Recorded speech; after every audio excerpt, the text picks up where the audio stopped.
This isn't a containment zone. This is a mindscape. Traditional anomalies exist outside. Containment is walls, fences, gas masks. But SCP-3999 exists inside. Inside every frame of reference, every memory, every breath a researcher takes. The file calls it self-referential reality breakdown. In human terms, everything is SCP-3999. The anomaly is the idea that thought shapes truth, and that someone, Dr. Gerald, learned this at the cost of his entire universe. Every time he tries to exit containment, reality shifts.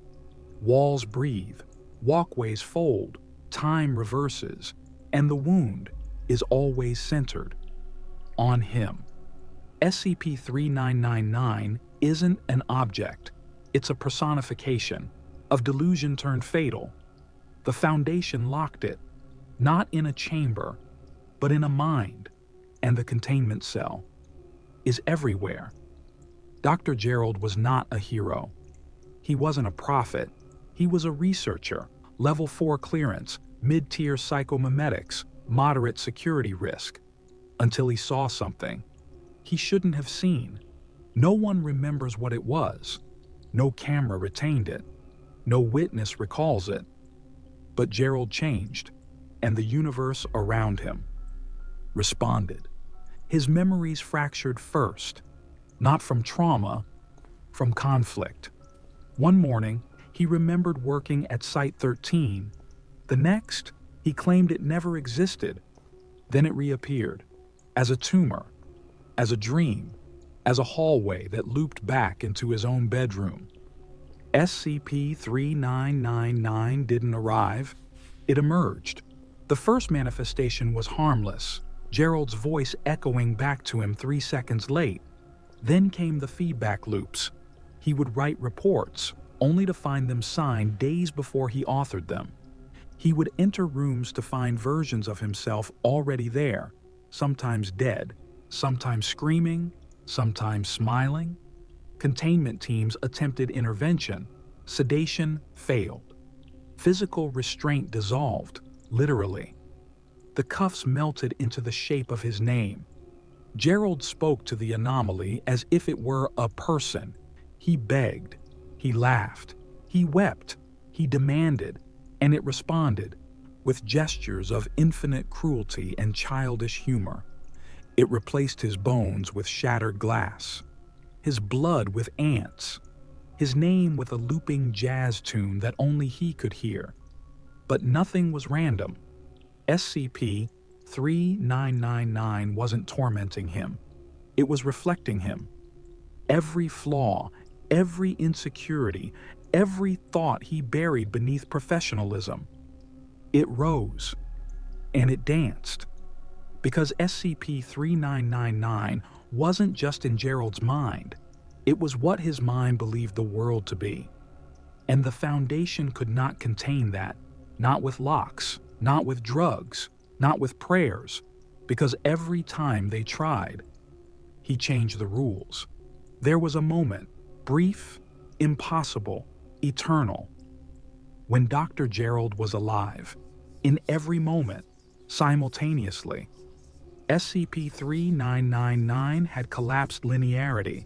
Time stopped obeying sequence. Location lost meaning. Day became concept. Night became joke.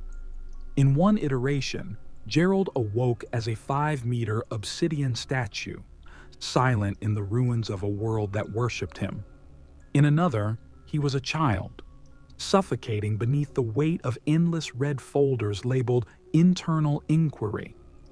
He screamed, and the scream became law. Entire Site 13 inverted in on itself. Hallways looped, floors stacked infinitely upward and infinitely downward.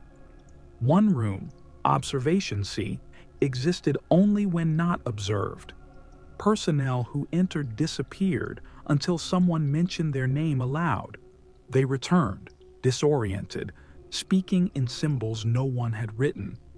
containment specialists constructed anti-reality chambers. They failed. One officer collapsed after identifying the central narrative fracture point, his last words. "He's editing us. He's writing this story and doesn't know how to stop." It wasn't a metaphor. Gerald had become a living author of unreality. Every thought, a retcon. Every emotion, a rewrite. He didn't want control, he wanted understanding. And the anomaly refused to give it, because SCP-3999 was not just a loop, it was a mirror. Every time Gerald rejected it, it reshaped itself. To better match his refusal, cause and effect dissolved. Character and author blurred, and the world became a page that bled. The Foundation considered termination, but by then, even the idea of end had been compromised, because in a world written by a mind in torment, closure cannot exist. What do you become when the universe listens to your every fear? SCP-3999 answered that question by turning Gerald into a character inside his own breakdown. He was the researcher, the anomaly, the witness, the editor, and sometimes the victim of a narrative written in pain. Whole worlds rose and fell in seconds. One moment, Gerald stood in front of a tribunal of versions of himself, doctors, children, lovers, enemies, each accusing him of crimes he could not remember. The next, he was alone in a desert made of paperwork, each grain of sand, a rejection letter, each gust of wind, the sound of voices whispering, "You are not enough." SCP-3999 was not torturing him for answers. It was rehearsing him. Over and over, he played out every version of himself he never wanted to be. One loop. He was an immortal Foundation godhead, erasing anomalies by thought alone. He became worshipped, then feared, then forgotten. Another, he was a janitor, mopping the blood of someone who looked like him, but who refused to die properly. There were moments of peace, a cabin, a meal, a friend, but always. The scenery peeled, the comfort dissolved, because nothing SCP-3999 gave him could survive his disbelief. Every kindness he questioned, every stillness he distrusted, and the anomaly responded with more chaos. It filled a room with mirrors, each showing Gerald at a different point in his life. Some were proud, some ashamed, some just tired, and in the middle, himself, unchanged, unchanged, unchanged.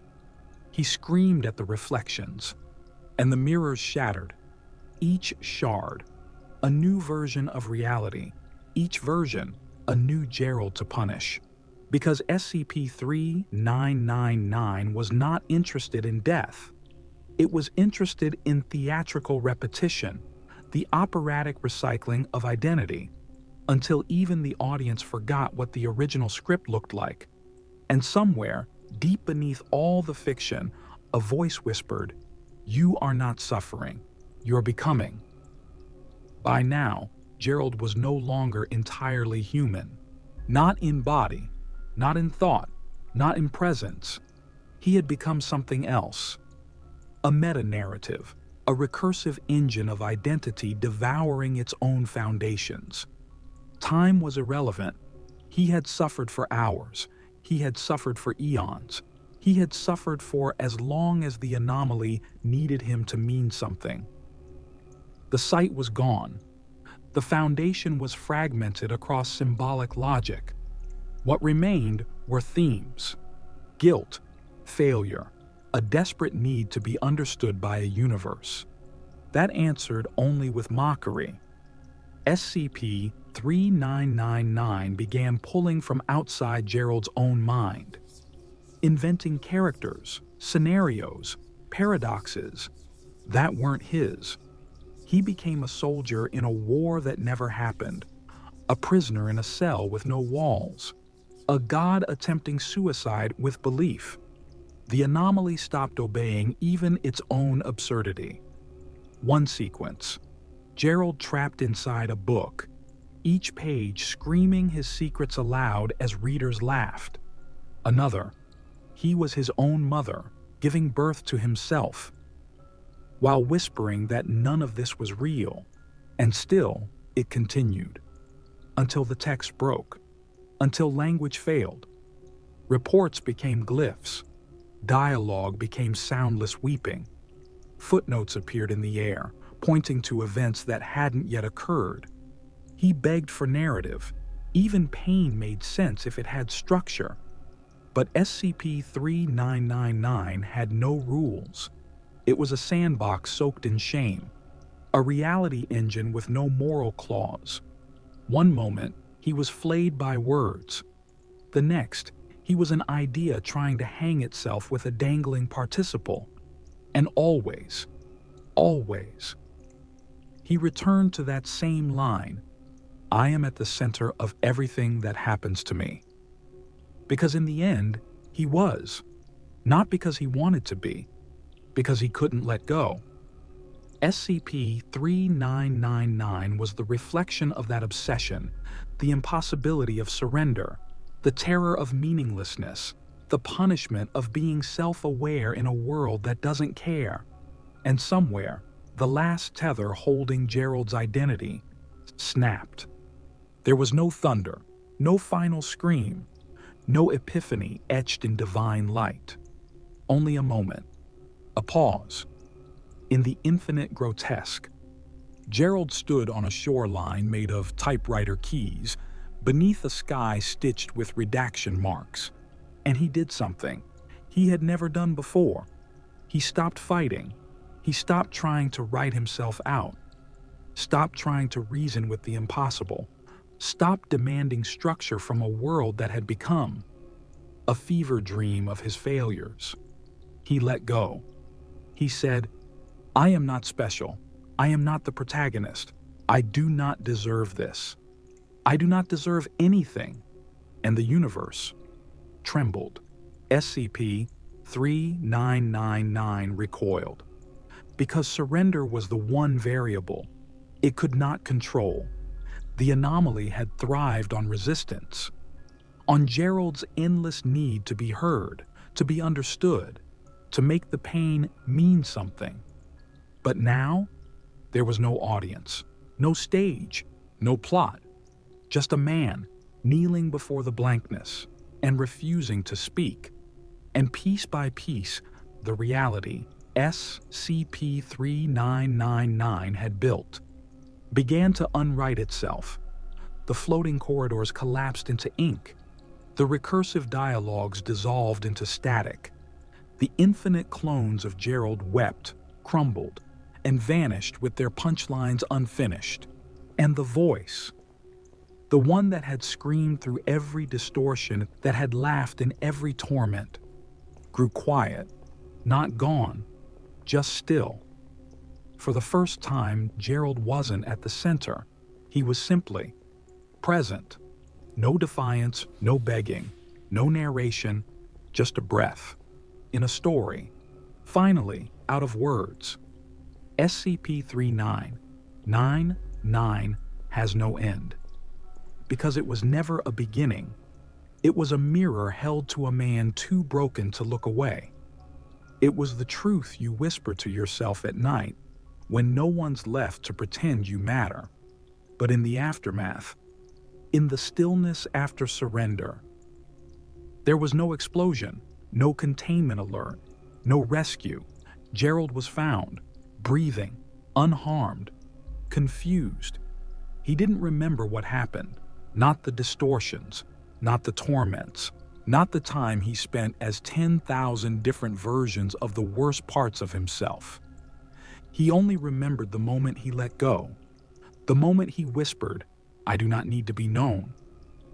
And the anomaly? It vanished, not like smoke, like silence. SCP-3999 3999 is officially neutralized. There is no residual signature, no lingering distortion. But something remains. In Gerald's office there is a file, empty, unlabeled.